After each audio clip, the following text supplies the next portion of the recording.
بسم اللہ الرحمن الرحیم الحمدللہ والصلاۃ والسلام علی رسول اللہ۔ آج کی ہماری بہت ہی خاص گفتگو ہے، ایک ایسے موضوع پر ہے جس سے ہر انسان کے دل میں کبھی نہ کبھی جنم لیا ہوگا۔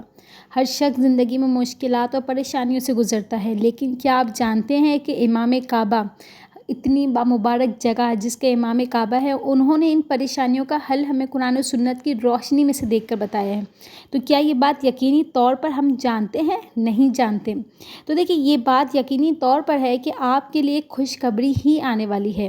تو آئیے جانتے ہیں وہ کون سا ذکر ہے اور کون سا دم ہے، ٹھیک ہے نا۔ دیکھیں، کچھ ہوتا ہے کہ کچھ ہم پڑھ کے اپنے اوپر دم کریں، اپنے سامنے والے کو دم کریں، تو وہ حفاظت کے لیے، پریشانیوں کو ختم کرنے کے لیے، اور وہ بھی بتاؤں گی، ساتھ ساتھ بتاؤں گی کہ کون سا ذکر ہے اور کون سا دم ہے جو ہر مصیبت کو دور کر سکتا ہے۔ تو دیکھیں، سب سے پہلے تو میں بات کرتی ہوں کہ ہماری زندگی میں مشکلات ہیں اور ہیں کیوں۔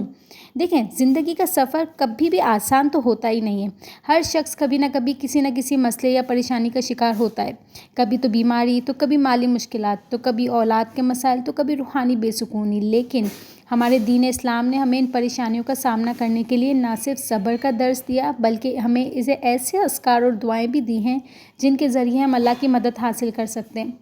تو دیکھیں، امام کعبہ نے اپنی ایک تقریر کی تھی جو میں نے بہت غور سے سنی تھی۔ انہوں نے فرمایا تھا اس تقریر میں کہ اللہ کے ذکر میں ہر مسئلے کا حل موجود ہے۔ جو شخص اللہ سے لو لگاتا ہے اس کی زندگی سکون اور آسانی سے بھر جاتی ہے۔ اب اگر میں بات بتاؤں کہ امام کعبہ جو تھے، جو دیکھیں اتنی پیاری جگہ پہ، ہم کہتے ہیں نا، ہم جو مسجدوں کے امام کعبہ ہوتے ہیں، جو مسجد کے امام ہوتے ہیں، ہم ان کو اتنی عزت دے رہے ہوتے ہیں کیونکہ اللہ پاک نے ان کو اتنا قابل کیا ہے کہ تبھی تو وہ مسجد کے امام بنے۔ تو لیکن دیکھیں، وہ تو ایسی بامبارک جگہ کے امام کعبہ ہیں جہاں ہر مسلمان جانے کے لیے ترستا ہے۔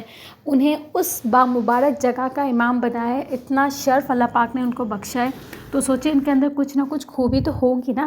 تو ان کی کیا کیا ہدایت ہیں وہ میں آپ لوگوں کے ساتھ شیئر کرتی ہوں۔ تو دیکھیں، امام کعبہ نے بتایا کہ قرآن مجید میں اللہ نے بار بار ہمیں اپنی طرف رجوع کرنے کا حکم دیا ہے۔ ایک موقع پر انہوں نے خاص طور پر یہ بھی ذکر کیا کہ حسبنا اللہ و نعم الوکیل، یعنی اللہ ہمارے لیے کافی ہے اور وہ بہترین کارساز ہے۔ دیکھیں، یہ وہ کلمات ہیں جو حضرت ابراہیم علیہ السلام نے اس وقت کہے جب انہیں آگ میں ڈالا جا رہا تھا۔ یہ وہی کلمات ہیں جو صحابہ کرام نے جنگوں کے دوران کہے، اور یہی کلمات ہیں جو آج بھی ہمارے دلوں کو سکون اور یقین عطا کرتے ہیں۔ تو دیکھیں، ہمیں پتہ ہی نہیں ہے کہ ذکر کی طاقت کیا ہے۔ تو ذکر کی طاقت کے لیے ایک واقعہ ہے جو انہوں نے سنایا تھا، جو مجھے لفظ تو لفظ یاد نہیں ہے، لیکن جو کانسیپٹ ہے وہ میں بتاتی ہوں۔ دیکھیں، انہوں نے ایک واقعہ کہا تھا، امام کعبہ نے ایک واقعہ سنایا جس میں ایک شخص زندگی کی مشکلات میں ڈوبا ہوا تھا۔ اس کے اوپر قرض کا بوجھ تھا، بچے بیمار تھے اور وہ خود بہت ذہنی پریشانی کا شکار تھا۔ اس شخص نے امام کعبہ سے رہنمائی طلب کی۔ امام صاحب نے اسے 2 اذکار پڑھنے کا مشورہ دیا۔ وہ یہ تھے کہ لا حول ولا قوت الا باللہ، ٹھیک ہے نا۔ پہلا اذکار یہ تھا اور دوسرا اذکار تھا استغفر اللہ ربی من کل ذنب و اتوب الیہ۔ اس شخص نے یہ اذکار روزانہ 100 مرتبہ صبح اور 100 مرتبہ شام پڑھنے شروع کیے۔ چند ہفتوں بعد اس کی زندگی میں حیرت انگیز تبدیلی آئی، اس کے مسئلے حل ہونے لگے اور وہ اللہ کی رحمت کو محسوس کرنے لگا۔ تو دیکھیں، ہمیں اللہ پاک نے قرآن میں ہر چیز بتائی ہوئی ہے، لیکن ہمیں اس کی اہمیت ہی نہیں پتہ، ہمیں قرآن اور دعا کی اہمیت ہی نہیں معلوم۔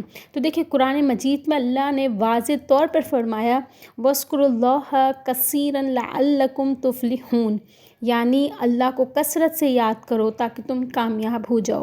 امام کعبہ نے بتایا تھا کہ دعا اور ذکر صرف ایک رسم نہیں ہے، بلکہ یہ ایک ایسا عمل ہے جو اللہ کے ساتھ ہمارے تعلق کو مضبوط کرتا ہے۔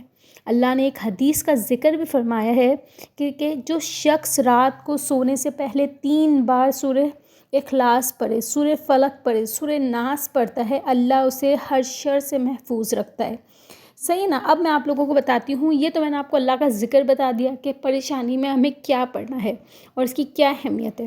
اب میں بتاتی ہوں دم کرنے کا جو طریقہ ہے، جو ہم پریشانیوں سے، مشکلات سے، کوئی ناگہانی آفتوں سے، ناگہانی مخلوق سے ہم کس طریقے سے بچ سکتے ہیں، تو وہ میں آپ کو ایک مسنون اس کا طریقہ بتا رہی ہوں۔ دیکھیں، دم کرنا ایک ایسا عمل ہے جو نبی کریم صلی اللہ علیہ وآلہ وسلم کی سنت سے ثابت ہے۔ امام کعبہ نے بتایا کہ دم کرنے کے لیے ایک طریقہ ہوتا ہے، وہ طریقہ میں آپ لوگوں کے ساتھ شیئر کر رہی ہوں۔ دیکھیں، سب سے پہلے تو وضو کر کے پاک حالت میں بیٹھیں،